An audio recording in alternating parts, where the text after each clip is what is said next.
ઉનાળાની શરૂઆત થતાની સાથે જ અલગ અલગ તહેવારોની શરૂઆત થતી હોય છે। એમાં પણ ભાઈ બહેનનો પવિત્ર તહેવાર એટલે રક્ષાબંધન। અને રક્ષાબંધનની તહેવાર આવે ત્યારે બજારમાં અલગ અલગ પ્રકારની રાખડીઓ જોવા મળતી હોય છે। આ વખતે રાજકોટની માર્કેટમાં કઈ રાખડીની ડિમાન્ડ છે, આપણે આપણી સાથે જે રાખડી વિક્રેતા છે એમની સાથે વાત કરીને એમને પૂછીએ કે આ વખતે લોકોની રાખડીમાં ડિમાન્ડ શું છે। તમે કેટલા વર્ષથી અહીં રાખડી વેચો છો?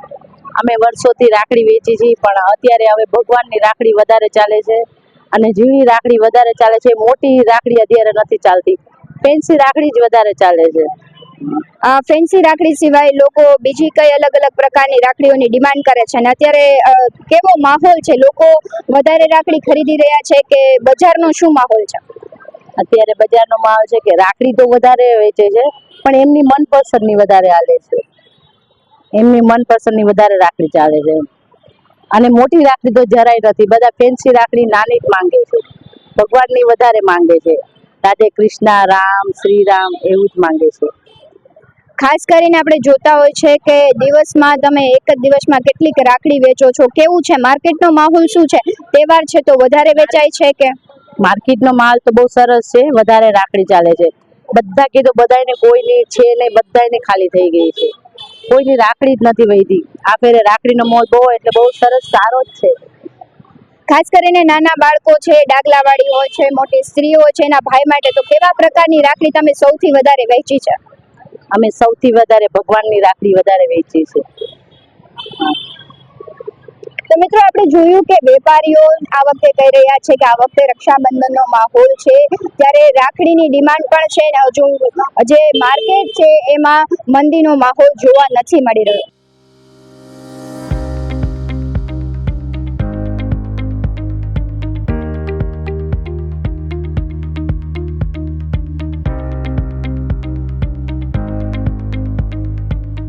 ખાસ કરીને રક્ષાબંધનનો માહોલ છે ત્યારે એક બેન તેના ભાઈ માટે રાખડી લેતી હોય છે, ત્યારે આપણી સાથે એવા જ એક બેન છે તેની સાથે વાત કરીને પૂછીએ કે તેમણે તેમના ભાઈ માટે કેવી રાખડી ખરીદી છે। મેં મારા ભાઈ માટે રક્ષાબંધન આવતી હોવાથી મેં મારા ભાઈને રક્ષાબંધન બનાવવા માટે બહુ જ મસ્ત સરસ મજાની રાખડી લીધી છે। બજારમાં ખૂબ જ એનો ઉત્સવ છે અત્યારે રક્ષાબંધનનો। ભાઈ બહેનનો તહેવાર જ અનોખો જ હોય છે, સ્વાર્થ વિનાનો સંબંધ હોય છે રક્ષાબંધન એટલે।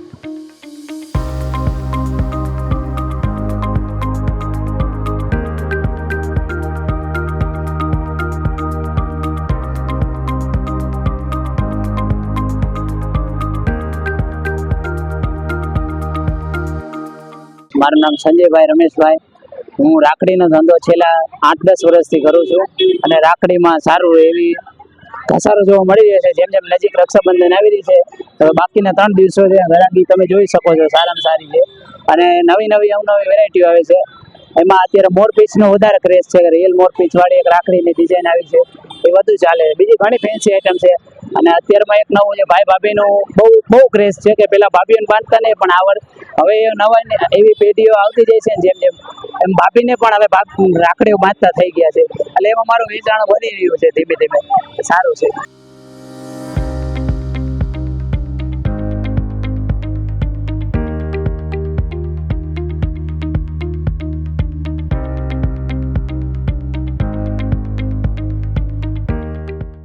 રક્ષાબંધનનો તહેવાર છે ત્યારે આપણે વેપારી સાથે વાત કરીને જોઈએ કે આ વખતેના બજારનો માહોલ કેવો છે। દાદા, આ વખતેનો ખાસ બજારનો માહોલ કેવો છે? મંડી છે સાવ। રાખડી 2 રૂપિયાની વેચી છે, તમે જો 10-15 રૂપિયાની રાખડી 2 રૂપિયાની વેચી। તમે કેટલા વર્ષથી અહીંયા રાખડી વેચો? 15-20 વર્ષથી। તો દર વખતે કરતા આ વખતેનો માહોલ તમને કેવો લાગે? હાવ ઘણા સસ્તું વધવા નીકળે બાપા, હાવ એવું છે, રાખડી ઓછી હાવ।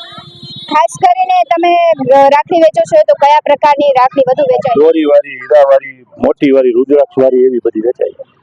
આ વખતે રાખડીમાં નવું શું છે? નવું આ વખતે ભાભી રાખડી ને એ બધું આવે છે।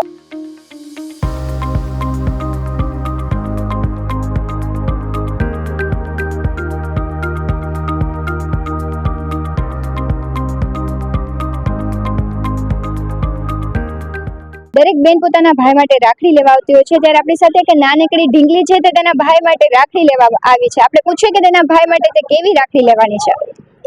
મારા ભાઈ સાથે હું એક ડાગલાવાળી રાખડી લેવા આવી છું। પણ એમાં એક લાઇટ વાળી છે, એવી બધી છે. તો મને લાઇટ વાળી ગમે છે, એટલે હું એવી પસંદ કરી છું. શું આ વખતે ભાઈ પાસેથી શું ગિફ્ટ લેવાની છે? એ તો ભાઈ આપે તે. પેલા ડીલ નથી કરી ભાઈ હારે કે રાખડી માટે રક્ષાબંધનમાં તારે મને આ ગિફ્ટ આપવાનું છે? ના ના, ભાઈ આપે ઈ બરોબર છે.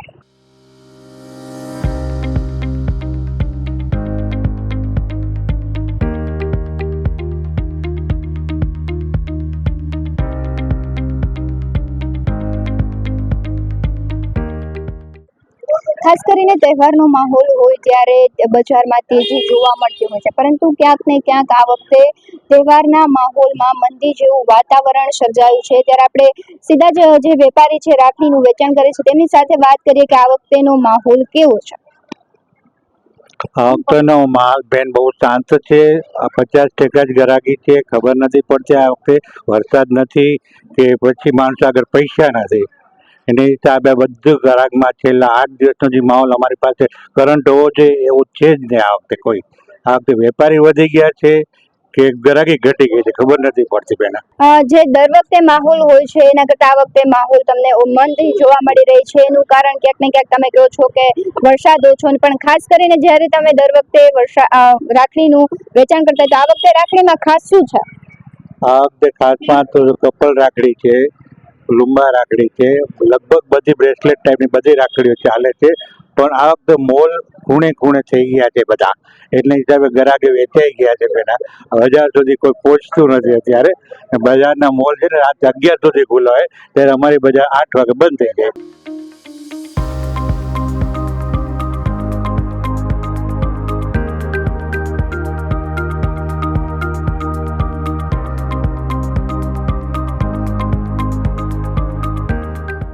મહિલાઓ પોતાની રીતે બિઝનેસ કરીને સશક્ત થતી હોય છે અને ઘરનું ગુજરાન ચલાવતી હોય છે. ત્યારે અહીંયા આપણી સાથે પણ એક એવા મહિલા છે જે રક્ષાબંધનના પર્વ નિમિત્તે રાખડીનું વેચાણ કરી રહ્યા છે. આપણે તેમની સાથે વાત કરીને તેમને પૂછીએ કે આ વખતે બજારનો માહોલ કેવો છે.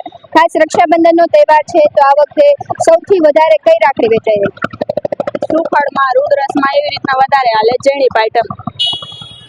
નાના બાળકો માટેની રાખડીમાં કઈ નવી વેરાયટી છે જેથી કરીને નાના બાળકોમાં કંઈક અલગ હોય તો તે લોકો વધારે કયા પ્રકારની રાખડી નાના બાળકો માટે ખરીદી રહ્યા છે? આ મ્યુઝિક વાળી ગીત ભાઈ બહેન નું આવે. એથી વિશેષ આ વખતે બજારનો માહોલ કેવો છે? દર વખતેની રક્ષાબંધનમાં તમે રાખડી વેચતા હોય છો તો આ વખતેની રક્ષાબંધનમાં કેવો માહોલ છે? મંદીનો છે કે તેજીનો છે? કેવો માહોલ છે? આજે પહેલા તો હાવ મંદીનો છે, પોર સારું રહ્યું હતું. આજે પહેલા કાંઈ નથી એટલું બધું. આમ કે રામ ભરોસે છીએ, જે ભગવાન કરે એ સાચું. દર વખતે તમે અહીંયા કેટલા વર્ષથી રાખડી વેચવા બેસો છો? અમે વેચે છે 2-3 વર્ષથી વેચે છે. સારું રહેતું પણ ઓર એટલું બધું કાંઈ છે ને. દર વખતે જેમ રક્ષાબંધનનો માહોલ હોય છે તેવા આ વખતે વિક્રેતાઓ કહી રહ્યા છે કે ખાસ પ્રકારની સુખડની રાખડી છે, મોરપીંછની રાખડી છે, એવી અલગ અલગ રાખડીઓ છે તે જોવા મળે છે અને તહેવારનો માહોલ હોય છે. કેટલાય વર્ષોથી તેઓ કહેવાય ને કે સવારથી લઈને સાંજ સુધી મહેનત કરતા હોય છે ત્યારે માંડ તે લોકોનું પેટ ભરાય તેટલું વેચાણ થતા હોય છે. તો આ વખતે ખાસ કરીને જે મોરપીંછની રાખડી છે, ભાઈ બહેનના નામવાળી રાખડી છે અને ખાસ કરીને જે ભાઈ ભાભી રાખડી છે તેનો વધારે ટ્રેન્ડ જોવા મળી રહ્યો છે. તહેવારોનો માહોલ આપણે જોયો ત્યારે વાત કરી શકાય કે આટલા બધા વેપારીઓ સાથે વાત કરી ત્યારે આપણે એક તારણ કાઢી શકીએ કે ક્યાંક ને ક્યાંક જે મોટા દુકાનો છે તેને લીધે જે નાના વેપારીઓ છે તેમને માર પડતો હોય છે. અને આ વખતે આપણે જે નાના વેપારીઓ સાથે વાત કરી તો તેમણે બધાએ કહ્યું કે બજારમાં ક્યાંક ને ક્યાંક મંદીનો માહોલ વર્તાઈ રહ્યો છે. તહેવારની સિઝન છે ત્યારે દરેકને આશા હોય કે વધારે ધંધો થાય અને તેનો તહેવાર પણ સારો જાય, પરંતુ ક્યાંક ને ક્યાંક જે નાના વેપારીઓ છે જે રેકડી લઈને વેચે છે રાખડીઓ તેને આ વખતે માર પડી રહ્યો છે. ભગવતી વિશાવડિયા સાથે પ્રદીપ પાઠક, BS9 રાજકોટ.